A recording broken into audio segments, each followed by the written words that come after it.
Middle east ப்ராப்ளம்க்கு அடுத்து நம்ம இந்தியாவுக்கு இருக்கிற ஒரு மிகப்பெரிய பிரச்சனை இதுதான். அண்ட் இது எல்லாமே நம்ம சம்பாதிக்கிற சம்பாதியத்தில் பயங்கரமாக அஃபெக்ட் பண்ணோம். அண்ட் இந்த இஷ்யூவை பற்றி கவர்மெண்ட் இப்போ ஒரு இம்பார்ட்டன்டான அப்டேட் கொடுத்துருக்காங்க. ஃபர்ஸ்ட் ஆஃப் ஆல் இந்த இஷ்யூ என்ன, கவர்மெண்ட் இதுக்கு என்ன ஸ்டெப்ஸ் எடுத்திருக்காங்க, இது நம்மளுக்கு பெனிஃபிட் ஆக போகுதா இல்லை ப்ராப்ளம் கிரியேட் பண்ண போதா, டீட்டெயிலாக பார்க்கலாம். ப்ராப்ளம் என்ன அப்படின்னு பார்த்தீங்கன்னா, இந்தியா சீனாவுக்கு நடுவில் இருக்கிற இம்போர்ட் எக்ஸ்போர்ட் டீலில் சீனாவுக்கு தான் நிறைய லாபம் வருது அண்ட் இந்தியாவுக்கு ரொம்பவே குறைவான லாபம் தான் வருது. ஸோ இந்த ப்ராப்ளத்தை எப்படி சால்வ் பண்ணலாம் அப்படின்றது தான் இந்தியா இப்போ ஒரு பிளான் பண்ணியிருக்காங்க. அதான் ஒரு அனௌன்ஸ்மெண்ட்டாக கொடுத்துருக்காங்க. ஸோ கவர்மெண்டோடைய பிளான் என்ன அப்படின்றத பார்க்கறதுக்கு முன்னாடி இது எப்படி ஒரு ப்ராப்ளமா இருக்கு, இது என்ன ப்ராப்ளம் அப்படின்றத இன்னும் நான் உங்களுக்கு சிம்பிளிஃபை பண்ணி சொல்றேன். இப்போ நம்ம சீனா கிட்ட இருந்து ஒரு 10 மொபைல் ஃபோன் வாங்குறோம் அப்படின்னு சொன்னா பதிலுக்கு சீனா நம்ம கிட்ட இருந்து 2 இல்லைன்னா ஒரு 3 ப்ராடக்ட் தான் வந்து அவங்க நாட்டுக்கு அவங்க நம்ம கிட்ட இருந்து வாங்குறாங்க. இதுதான் ப்ராப்ளம். இதனால என்ன ஆகுது அப்படின்றத நம்ம அண்டர்ஸ்டாண்ட் பண்ணிக்கலாம். இந்த மாதிரி இந்தியா தொடர்ந்து வெளிநாட்டுடைய பொருட்களை இந்தியாவுக்குள்ள இம்போர்ட் பண்றதுனால, அதாவது இந்தியாவுக்கு வாங்குறதுனால நமக்கு இன்ஃப்ளேஷன் வரும். ரொம்பவே இம்பார்ட்டன்ட், நம்மளுடைய இந்தியன் கரன்சியோடைய மதிப்பு ரொம்ப பயங்கரமா குறையும். இந்தியன் ரூபாயின் மதிப்பு குறைஞ்சது அப்படின்னு சொன்னா என்ன ஆகும் அப்படின்னு பாத்தீங்கன்னா, எக்கனாமி ஸ்லோ ஆகும் அண்ட் நம்மளுடைய ஸ்டாக் மார்க்கெட் கிராஷ் ஆகும். அது எப்படி நடக்கும்? ரொம்ப சிம்பிள். இந்தியா சீனா அப்படின்னு சொல்லிட்டு லாஸ்டா ஒரு வீடியோ நம்ம போஸ்ட் பண்ணிருப்போம். அதுல சப்ளை அண்ட் டிமாண்டை பத்தி நம்ம பார்த்திருப்போம். அந்த சேம் கான்செப்ட் தான் இப்போ நம்ம இந்தியன் ருபிக்கும் அப்ளை ஆகுது. என்ன நடக்குது, நம்மளுடைய இந்தியன் ருபி குளோபல் மார்க்கெட்ல நிறைய அவைலபிளா இருக்கும். நிறைய அவைலபிளா இருந்ததுன்னா என்ன ஆகும், அதாவது சப்ளை அதிகமாச்சுன்னா அதோடைய வேல்யூ ஆட்டோமேட்டிக்கா குறைஞ்சிரும். இப்படி குறைஞ்சதுன்னு சொன்னா ஐஎன்ஆர் கொடுத்து வாங்குற பொருட்களுடைய விலை இந்தியாக்குள்ள வரதுக்கு முன்னாடியே அதிகமாயிடும். சோ அப்போ இந்தியாக்குள்ள அது வரும்போது ஆட்டோமேட்டிக்கா விலை ஏறி போய் தான் வரும். இது எப்படி நடக்குது? ரொம்ப சிம்பிள். நம்ம இந்தியா மெஜாரிட்டி ஆஃப் த ப்ராடக்ட்ஸை இம்போர்ட் தான் பண்றோம். விச் மீன்ஸ் நம்ம இந்தியன் பிசினஸ் மேன்ஸ் இப்போ பேங்க்குக்கு போவாங்க, அதாவது இந்தியாவில் இருக்க பேங்க்ஸுக்கு போவாங்க, லைக் எஸ்பிஐ, ஐசிஐசி. நம்மளுடைய ருப்பியை கொடுத்துட்டு இதுக்கு ஈக்குவலான டாலர் இல்லைன்னா சைனீஸ் கரன்சியை வாங்குங்க அப்படின்னு சொல்லுவாங்க. பிகாஸ் நம்ம crude oil இம்போர்ட் பண்றோம், அதுக்கு டாலர்ல பே பண்ற மாதிரி இருக்கும். சைனால இருந்து மொபைல் போன்ஸ், எலக்ட்ரானிக்ஸ் அப்படின்னு சொல்லிட்டு நம்ம எல்லாமே இம்போர்ட் பண்றோம், அதுக்கு நம்ம டாலர் பே பண்ணோம். இப்போ சைனீஸ் கரன்சியான யுவான பே பண்ற மாதிரி இருக்கும். ஸோ நம்மளுடைய இந்தியன் பேங்குமே ஃபாரெக்ஸ் மார்க்கெட், அதாவது கரன்சி மார்க்கெட்ல போயிட்டு இந்தியன் கரன்சியை கொடுத்துட்டு டாலர் இல்லைன்னா யுவான் அப்படின்ற கரன்சியை வாங்கிட்டு ட்ரேடை செட்டில் பண்ணிடுவாங்க, அதாவது வாங்கின பொருளுக்கு அமௌண்ட் செட்டில் பண்ணிடுவாங்க. இந்த மாதிரி தொடர்ந்து இந்தியன் பேங்க் நம்மளுடைய ருப்பியை கையில வச்சுக்கிட்டு கரன்சி மார்க்கெட்ல போயிட்டு ஃபாரின் கரன்சியை தொடர்ந்து வாங்கிட்டே இருந்தாங்க அப்படின்னு சொன்னா சப்ளை அதிகமாகி நம்மளோட இந்தியன் ருப்பி குளோபல் வைஸ்ல கம்மியாயிடும். பிகாஸ் எந்த ஒரு பொருளுக்கும் சப்ளை அதிகமா இருந்து டிமாண்ட் கம்மியா இருந்தது அப்படின்னு சொன்னா ஆட்டோமேட்டிக்கா அதோடைய வேல்யூ டிராப் ஆகும். அதாவது இப்போ ஒரு டாலர் வாங்கணும் அப்படின்னு சொன்னா 95 ரூபாய் இந்தியன் ரூபாயின் மதிப்பு ஒரு டாலர் அப்படின்னு வச்சுக்கோங்க. குளோபல் மார்க்கெட்ல ஒரு டாலர் தான் அவைலபிளா இருக்கு. ஆனா அந்த ஒரு டாலரை வாங்குறதுக்கு 10 இந்தியன் பேங்க்ஸ் வந்துட்டு ருப்பியை கையில வச்சு நின்னுட்டு இருக்காங்க அப்படின்னு சொன்னா 95 ரூபாய் கொடுத்தா கிடைக்காது. யாரு 95 ரூபாய்க்கு மேல கொடுக்குறாங்களோ அவங்களுக்கு தான் அந்த ஒரு டாலர் கிடைக்கும். சோ அந்த டாலர் மூலமா வாங்குற அந்த பொருளுடைய விலை ஆட்டோமேட்டிக்கா இந்தியாவுக்குள்ள வரும்போது இப்ப வெளியேறி போயிடுச்சுங்களா?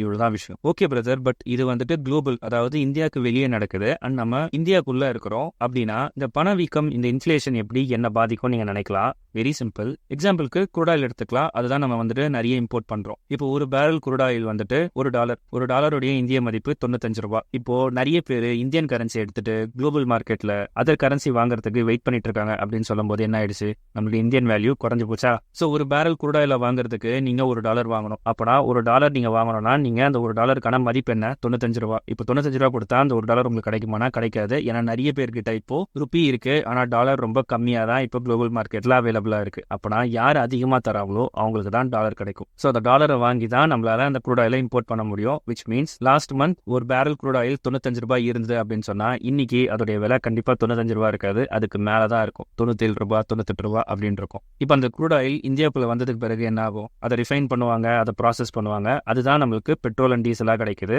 இதோடைய சார்ஜஸ் ஆட் ஆகும். விச் மீன்ஸ் crude oil இந்தியாவுக்குள்ள வரும்போது பேஸ் வேல்யூ 97 ரூபாய் அண்ட் இந்த ப்ராசஸ் எல்லாம் பண்ணி முடிக்கும் போது அது 100 ரூபாய் ஆயிடுச்சு. சோ லாஸ்ட் மந்த் ஒரு லிட்டர் பெட்ரோல் 90 ரூபாய் இருந்திருக்கு அப்படின்னு சொன்னா இன்னைக்கு அதோடைய வேல்யூ 100 ரூபாய். ஓகே பிரதர், அது பெட்ரோல் டீசல் தான் விலை ஏறி போகுது, அது எப்படி என்ன இம்பாக்ட் பண்ணும் அப்படின்னு கேட்டீங்கன்னா, பெட்ரோல் டீசல் விலை ஏறிச்சு அப்படின்னு சொன்னா ஃபர்ஸ்ட் அது டிரான்ஸ்போர்டேஷன்ல தான் ரிஃப்ளெக்ட் ஆகும். நம்ம மார்க்கெட்டுக்கு காய்கறி எப்படி வருது, லாரி மூலமா வருது. லாரி ஓரத்துக்கு என்ன தேவை, டீசல் தேவை. டீசலோட விலை ஏறி போச்சு. ஸோ டீசல் விலை ஏறி போச்சு அப்படின்னு சொன்னா அதுல வர ப்ராடக்டோட விலை ஆட்டோமேட்டிக்கா ஏறிடும். அப்போனா போன மாசம் ஒரு கிலோ தக்காளி நீங்க 10 ரூபாய் வாங்குறீங்க அப்படின்னு சொன்னா இன்னைக்கு அதோடைய விலை 15 ரூபாய் இல்ல 18 ரூபான்னு மாறி இருக்கும். அண்ட் நம்மளுடைய சேலரி எவ்ரி மந்த் ரைஸ் ஆகாது, வருஷத்துக்கு ஒரு வாட்டி 1-5% மேக்ஸிமம் இன்க்ரீஸ் பண்ணுவாங்க.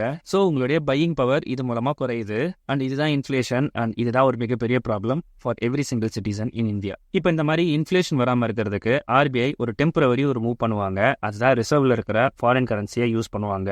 என்ன நடக்கும் அப்படின்னு பாத்தீங்கன்னா, பார்த்தீங்கன்னா எக்ஸாம்பிளுக்கு ஒரு பிசினஸ் மேன் சைனால இருந்து ஒரு 100 ஃபோன் வாங்கிட்டாருன்னு வச்சுக்கோங்களேன். அண்ட் ஒரு ஃபோன் ஒரு யுவான், அதாவது ஒரு ஃபோனுடைய விலை ஒரு சைனீஸ் கரன்சி. அண்ட் குளோபல் மார்க்கெட்ல ஒரு யுவான் வாங்கணும் அப்படின்னு சொன்னா 13 ரூபா தேவைப்படுது. இப்போ நிறைய பேர் வந்துட்டு தொடர்ந்து இந்த மாதிரி வாங்கிட்டே இருக்கிறதுனால இப்போ 13 ரூபா கொடுத்தா கிடைக்காது. இன்னும் நம்ம ஃபர்தரா வந்து அதிகமாக கொடுக்குற மாதிரி இருக்கும். லைக் 15 ரூபாய் கொடுக்குற மாதிரி இருக்கும் ஒரு யுவான் வாங்குறதுக்கு. ஸோ இந்த டிரான்சாக்ஷன் இந்த பேங்க் பண்ணிட்டாங்க அப்படின்னு சொன்னா நம்மளுடைய இந்தியன் வேல்யூ இன்னும் ஃபர்தரா ஃபால் ஆகும். அதை தடுக்கிறதுக்கு ஆர்பிஐ என்ன பண்ணுவாங்க அப்படின்னா, இப்போ இந்த பேங்க்குக்கு ஒரு 100 யுவான் தேவைப்படுது அப்படின்னு சொன்னா அதுக்கு ஈக்குவலா இந்தியன் ருபீஸை வாங்கிட்டு யுவானை வந்துட்டு ஆர்பிஐ இந்த பேங்க்கு கொடுத்துருவாங்க. இந்த பேங்க் அந்த ஃபண்டை சைனால இருக்க அந்த எக்ஸ்போர்ட்டருக்கு பே பண்ணி செட்டில் பண்ணிடுவாங்க. ஸோ நம்மளுடைய இந்தியன் கரன்சி நம்ம இந்தியாவை விட்டு வெளியே போகிறது வந்து தடுக்கப்பட்டுருச்சு. ஓகே பிரதர், பட் ஆர்பிஐ வந்துட்டு இந்த மாதிரி பண்ண முடியும்னு சொன்னா அது ஏன் அவங்க தொடர்ந்து பண்ணல? பிகாஸ் நம்ம கிட்ட தான் 700 பில்லியனுக்கு வந்துட்டு ஃபாரின் ரிசர்வ் வச்சிருக்கோமே அப்படின்னு சொல்லி நீங்க கேட்கலாம். அது பண்ணா நம்மளுக்கு இன்னொரு பிரச்சனை வரும். அதுதான் லிக்விடிட்டி கிரன்ச் அப்படின்னு சொல்லுவோம். அது என்ன அப்படின்னு பாத்தீங்கன்னா, எக்ஸாம்பிளுக்கு ஒரு இந்தியன் பிசினஸ் மேன் 1 கோடி வர்த்தான ப்ராடக்ட்டை சைனா கிட்ட இருந்து வாங்கிட்டாங்க. இப்போ எஸ்பிஐ அப்படின்ற ஒரு இந்தியன் பேங்க் 1 crore சைனாக்கு பே பண்ணோம்னு வச்சுக்கோங்க. இப்போ ஆர்பிஐ என்ன பண்ணுவாங்க, 1 crore ரூபியை வாங்கிட்டு அதுக்கு ஈக்குவலான டாலர் இல்லைனா சைனீஸ் கரன்சியை கொடுத்துருவாங்க. இது மூலமா எஸ்பிஐ சைனால இருக்க எக்ஸ்போர்ட்டருக்கு பேமெண்ட்டை செட்டில் பண்ணிடுவாங்க. ஆனா இப்போ எஸ்பிஐ அவங்களுடைய வால்ட்ல 1 crore கம்மியா இருக்கு. விச் மீன் எஸ்பிஐ கிட்ட லோன் கேட்டு வர எல்லா மக்களுக்கும் எஸ்பிஐ ஹையஸ்ட் இன்ட்ரெஸ்ட்ல தான் லோன் தருவாங்க. வை?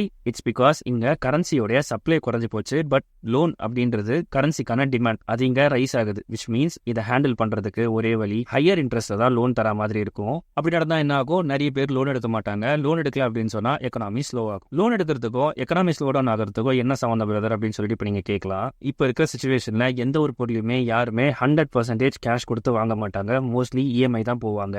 அப்போ இன்ட்ரெஸ்ட் ரேட் அதிகமா இருந்ததுன்னு சொன்னா மந்த்லி அவங்களுக்கு வர இஎம்ஐ அதிகமாகும். இஎம்ஐ அதிகமாச்சுன்னா என்ன ஆகும்? அவங்களோட சேலரி நிறைய இஎம்ஐக்கே போயிடும் அப்படின்னு சொல்லும் போது அதை அவங்க அவாய்ட் பண்ணுவாங்க. ஸோ பொதுமக்கள் லோன் வாங்குறத கம்மி பண்ணாங்க அப்படின்னு சொன்னா அந்த லோன் மூலமா நடக்க இருக்கிற அந்த டிரான்சாக்ஷன் பிசினஸ் நின்று போயிடும். அண்ட் பேங்க்ஸுக்குமே லோன் தர முடியாததால அவங்களுடைய பிசினஸ்மே ஸ்லோ ஆகும். ஸோ ஓவரால் நம்ம எக்கனாமியே இப்போ ஸ்லோ டவுன் ஆகும். ஆஸ் அ ரிசல்ட் இது நம்மளுடைய ஸ்டாக் மார்க்கெட்டை பாதிக்கும். பிகாஸ் எவ்ரி 3 months எல்லா கம்பெனியுமே அவங்களோட ஏர்னிங் ரிப்போர்ட்ஸை காட்டணும். ரெவன்யூ கம்மியா இருந்ததுன்னு சொன்னா இன்வெஸ்டர்ஸ் காசை மார்க்கெட்ல இருந்து வெளியே எடுப்பாங்க. விச் மீன்ஸ் மார்க்கெட் ஃபால் ஆகும். ஸோ இப்போ உங்களுக்கு புரிஞ்சிருக்கும் இதோடைய ஸ்டார்டிங் ப்ராப்ளம் எங்க இருக்கு அப்படின்னு சொல்லிட்டு. அதுதான் ட்ரேட் டெபிசிட். அதாவது இந்தியா நிறைய பொருளை வாங்குறமே தவிர்த்து நிறைய பொருளை குளோபல் மார்க்கெட்ல விற்கிறது இல்லை. ஸோ இந்த ட்ரேட் டெபிசிட் அப்படின்ற இந்த ப்ராப்ளமை சார்ட் அவுட் பண்றதுக்கு தான் இந்தியா இப்போ ஒரு ஸ்டேட்மெண்ட், அதாவது ஒரு ஸ்டெப் எடுத்திருக்காங்க. என்ன சொல்லியிருக்காங்க அப்படின்னு பார்த்தீங்கன்னா, நம்ம சைனாவுடைய இம்போர்ட்டை ஓவர் நைட்ல கம்ப்ளீட்டா பேன் பண்ணவே முடியாது. பிகாஸ் அவங்களுடைய ரா மெட்டீரியல்ஸ் தான் நம்மளுடைய மேனுஃபேக்சரிங்க்கு பேன் போல் அப்படின்னு சொல்லியிருக்காங்க.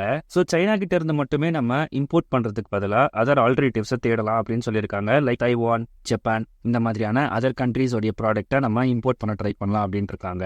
அண்ட் இதுதான் அல்டிமேட் ஸ்டெப். இந்தியாவுடைய எக்ஸ்போர்ட்டை எப்படி நம்ம இம்ப்ரூவ் பண்ணலாம் அப்படின்றத பார்த்திருக்காங்க. ஆல்ரெடி நம்ம எக்ஸ்போர்ட்டை ஓரளவுக்கு இம்ப்ரூவ் பண்ணியிருக்கோம். அதை இன்னும் டெவலப் பண்ணலாம் அப்படின்றது தான் இந்த அல்டிமேட் மூவ். அது என்ன அப்படின்னு பாத்தீங்கன்னா, பிஎல்ஐ ஸ்கீம் அப்படின்னு சொல்லிட்டு ஃபண்ட்ஸ் வந்துட்டு கவர்மெண்ட் தர ஆரம்பிச்சிருக்காங்க.